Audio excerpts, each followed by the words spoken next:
Did you ever hear about the time when a European king got into a wrestling match with his own son? Oh, the joys of family bonding.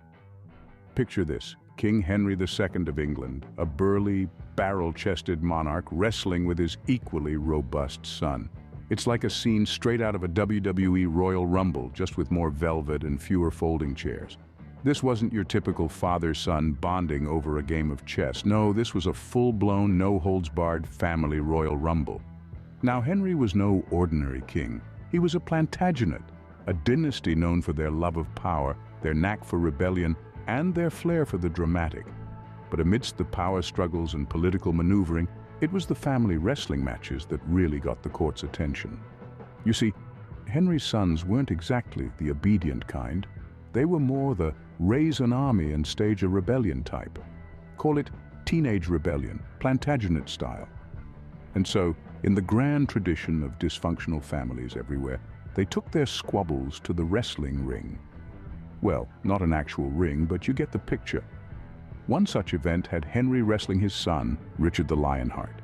It was a fierce display of power and ego, a contest of strength and will, a clash of, well, family pride. And as the royal court watched in stunned silence, the king and his son grappled, tussled, and generally made a spectacle of themselves. Nothing like a good old family feud to keep the royal court entertained. This wrestling match, while certainly unconventional, was symbolic of the tensions that defined the Plantagenet dynasty. It was a physical manifestation of the power struggles, the rebellions, and the rivalries that marked their reign. It was, in essence, a microcosm of the larger conflicts that would shape the history of Europe. Now that's what I call a family feud. But enough about the Plantagenets, it's time to jump into the real historical grudges of Europe. If you think your last argument with your spouse was long, wait till you hear about the 100 Years' War between England and France. The 100 Years' War. A mind-boggling marathon of medieval madness that stretched from the mid-14th to the mid-15th century. Now you might be thinking, 100 Years' War? That's a bit of an overstatement, isn't it? Well, my friend, it's actually an understatement. This epic showdown went on for a whopping 116 years. Talk about holding a grudge. This wasn't just a minor spat over who left the toilet seat up. No, this was a full-blown, knockdown, drag-out fight for the French crown. You see, the English King Edward III had a bit of a chip on his shoulder because he was also the Duke of Gascony, a region in France. However, he was expected to pay homage to the French king for this title, and let's just say Edward wasn't too thrilled about that. So what's a king to do? Why, claim the French crown for himself, of course. Yes, because nothing says, I don't want to pay homage to you, quite like trying to steal your crown. And thus the 100 Years' War began. Now, this wasn't your average weekend warrior type of conflict. This was the kind of war that had more comebacks than a boomerang in a wind tunnel. Just when you thought it was over, bam, another battle. The war was like a medieval soap opera, complete with plot twists, dramatic pauses, and an absurd number of episodes. At one point, England actually had the upper hand thanks to a fellow named Henry V. With his infamous battle cry of "Once more unto the breach, dear friends, once more." Henry led his troops to a stunning victory at the Battle of Agincourt. The French were so shaken they offered to settle the argument with a good old-fashioned game of rock, paper, scissors. Okay, not really. They actually offered Henry the French crown, but Henry was a bit of a perfectionist and insisted on marrying the French king's daughter, Catherine, just to seal the deal. But alas, the English victory was short-lived. A young French peasant girl named Joan of Arc had a divine vision that she was destined to lead France to victory. And lead she did. With Joan at the helm, the French managed to turn the tide of the war. Unfortunately, Joan's story didn't end so well. She was captured by the English, tried for heresy, and burned at the stake. Talk about a party pooper. But don't worry, Joan's sacrifice wasn't in vain. The French rallied behind her memory and managed to finally kick the English out of France. And thus, the 100 Years' War came to an end. Or so they thought. Just like a bad penny, the conflict kept turning up. There were more battles, more treaties, more broken promises. But finally, in the year 1453, the English were officially booted out of France for good. Well, except for a tiny piece of land called Calais. but that's a story for another time. So, there you have it, the 100 Years' War. A century-long argument between two royal families that resulted in countless deaths, the rise of national identities, and a shift in military tactics. But hey, at least they sorted out that whole homage thing, right? Just when you thought they'd finally kiss and make up, they'd start another battle. Talk about a complicated relationship. Ever had a day when nothing went right? Well, the Spanish probably felt the same way during their attempted invasion of England. Picture this. You're the Spanish Empire, the big cheese of the 16th century, and you've decided that England needs a bit of a Spanish makeover. You've got a grand plan, a massive fleet, and a king who's raring to go. What could possibly go wrong? Well, let's start with the weather. You see, the English Channel isn't exactly known for its sunny skies and calm seas, more like unpredictable winds and choppy waters. It's like trying to navigate a shopping trolley through a crowded supermarket on a Saturday afternoon. But hey, the Spanish Armada was no ordinary fleet. They were prepared, or so they thought. They set sail with a fleet of about 130 ships, loaded with over 20,000 men, ready to strut their stuff on the English shore. But Mother Nature had other plans. The wind, that fickle friend, decided it was a good day to be a foe. A big, gusty, shipwrecking foe. And then there were the English. You might think they just sat back and watched the Spanish struggle with the weather, but oh no. They were as much a thorn in the Spanish side as the wind. Armed with smaller, faster ships and a home field advantage, they were like pesky seagulls at a beach picnic, swooping in and out, pecking at the Spanish fleet. But wait, there's more. The Spanish, in their infinite wisdom, decided to anchor off the coast of Calais to wait for reinforcements. But the English, always the party poopers, sent in 8 fire ships. Imagine having to abandon ship because it's on fire, only to find that your little rowboat is no match for the ferocious sea. It's like jumping out of the frying pan and into the fire, only in this case, the fire is a raging storm. By the time the Spanish decided to head home, they had lost around 50 ships and thousands of men. Their grand invasion had turned into an epic fail. It was like planning a surprise birthday party, only to find out the birthday boy is on holiday in another country. But don't feel too bad for the Spanish. They did manage to limp home, and they learned a valuable lesson in the process. You see, it's not just about having the biggest fleet or the grandest plan. Sometimes it's about checking the weather forecast and maybe, just maybe, listening to it. So the moral of the story, check the weather forecast before planning an invasion.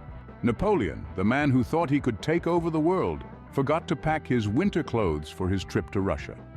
Let's rewind to the year 1812, when the ever-ambitious Napoleon Bonaparte, Emperor of the French, decided to embark on a little summer vacation. Destination, Russia. But this was no ordinary holiday. No, Napoleon had a different kind of sightseeing in mind. He was planning to conquer Russia, as one does when they're tired of the usual tourist traps. With a massive force of over 500,000 men, Napoleon marched into Russia, expecting perhaps a warm welcome. However, the Russians had other plans. They decided to play a game of hard to get, retreating deeper into their own territory and burning their own fields and towns as they went. A strategy known as the scorched earth policy. Not exactly an inviting red carpet, but hey, to each their own. As Napoleon's army marched on, they found themselves running out of supplies and facing the harsh Russian climate. You see, Napoleon had packed for a summer vacation, but he didn't account for the Russian winter. Oops, a small oversight, you might say, if only he had checked the weather forecast. And so, the Russian winter set in. The French, more accustomed to sipping wine in cozy cafes than trudging through snowdrifts, were ill-prepared for the icy conditions. Men froze, horses died, and supplies dwindled. The mighty Grand Army was reduced to a band of frostbitten, starving soldiers. But Napoleon, ever the optimist, pressed on. After all, who needs food and warmth when you're on a mission to conquer the world? Unfortunately, the Russian winter was less than impressed with Napoleon's ambitions. Meanwhile, the Russians, who were quite accustomed to their own winters, were watching from the sidelines, probably sipping on some warm vodka and feeling rather smug. They didn't even have to lift a finger. The Russian winter was doing all the work for them. Eventually, Napoleon realized that his Russian winter vacation was turning into a bit of a disaster. His grand invasion had turned into a desperate retreat. The man who had set out to conquer Russia was now just trying to get his men home alive. And so Napoleon's grand army limped back to France, a shadow of its former self. Of the more than 500,000 men who had marched into Russia, only a few tens of thousands returned. The rest had been defeated, not by the Russian army, but by the Russian winter. In the end, Napoleon's Russian winter vacation was a disaster. His invasion was a catastrophic failure, and his reputation took a serious hit. But hey, at least he got to see some beautiful Russian snowscapes, right? So what can we learn from Napoleon's Russian winter vacation? Well, for starters, always pack for the weather, and maybe, just maybe, don't try to invade a country that's known for its brutal winters. But most importantly, never underestimate the power of the elements, because sometimes Mother Nature can be a more formidable enemy than any army. Looks like Napoleon could have used a good travel agent. There's always that one person who can't get along with anyone. In Europe, that was the Ottoman Empire. Ah, the Ottoman Empire. The proverbial bull in the china shop of Europe. This was a nation that thrived on conflict, a bit like that rowdy uncle at the family gathering who insists on turning a friendly game of Monopoly into a full-scale war. The Ottomans had a knack for stirring the pot, and they did so with gusto, engaging in conflicts with virtually every major European power. Let's start with the Byzantine Empire, the Ottomans' neighbor and favorite punching bag. The Ottomans just couldn't resist the allure of Byzantine's shiny capital, Constantinople. So in 1453, they finally decided to crash the Byzantine party, transforming this once thriving empire into an Ottoman holiday home. But the Ottomans weren't satisfied with just one neighbor's yard. They wanted all the yards. And so, they went on a rampage across Europe, like an over-caffeinated toddler in a toy store. They clashed with the Venetians, the Genoese, the Hungarians, the Poles, the Russians. You name it. They probably had a squabble with them. The Habsburgs, in particular, were a favorite sparring partner. The Ottoman-Habsburg wars were like a long-running soap opera, filled with drama, intrigue, and a whole lot of cannon fire. For over 150 years, these two titans clashed in a series of conflicts that were essentially the World Wrestling Federation of their time. And then there were the wars with the Safavids over in Persia. Now, these weren't European conflicts, but they're worth mentioning because they perfectly encapsulate the Ottomans' fight first, ask questions later approach. Religious differences, territorial disputes. Any excuse was good enough for the Ottomans to roll up their sleeves and dive into the fray. But let's not forget the epic confrontations with the Russians. The Russo-Turkish wars were like a never-ending chess match, with each side trying to outmaneuver the other. The Ottomans and the Russians fought no less than 12 major wars over nearly 4 centuries. Talk about holding a grudge. In the end, the Ottoman Empire's aggressive expansion policy was its downfall. It's a bit like that friend who insists on eating the last slice of pizza even though they're already full. They end up feeling sick, and everyone else resents them for their greed. Despite their bellicose nature, the Ottomans did leave a lasting mark on European history. They shaped the continent's borders, influenced its politics, and left a cultural legacy that can still be seen today. But one can't help but wonder if they might have achieved even more had they spent a little less time fighting and a little more time, well, not fighting. I guess the Ottomans didn't get the memo about making love, not war. So after all these tales of war and woe, who were the biggest historical enemies of each other? Well, let's take a stroll down memory lane, shall we? Picture this. England and France, two countries separated by a mere 21 miles of water, have been at each other's throats for centuries, in a feud so long-running that even the Montagues and Capulets would tell them to take a chill pill. Then we have the delightful tension between Germany and, well, pretty much everyone else. From the Holy Roman Empire to the World Wars, Germany has been a regular feature on the European enemy chart. It's like they've been playing a game of historical enemy bingo, and they're just one dispute away from a full house.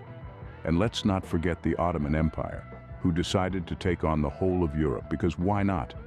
As the saying goes, go big or go home. And the Ottomans certainly didn't do things by halves. Then we have Russia and Poland, two nations that have been at odds so often. They probably have a shared Google Calendar just to schedule their conflicts. And of course, there's the classic rivalry between Spain and Portugal. These two Iberian neighbors have been feuding since the dawn of time over everything from maritime territories to who makes the better egg tart. Now, if we dive into Scandinavia, we find Sweden and Denmark, who've spent so much time fighting, they've practically made it a national sport. To wrap this up, let's head to the Mediterranean, where Greece and Turkey have been engaged in a centuries-long game of my culture is better than yours, and it shows no signs of slowing down. And there you have it, folks, European history, a never-ending soap opera of grudges and battles. Until next time, keep your friends close, but your historical enemies closer.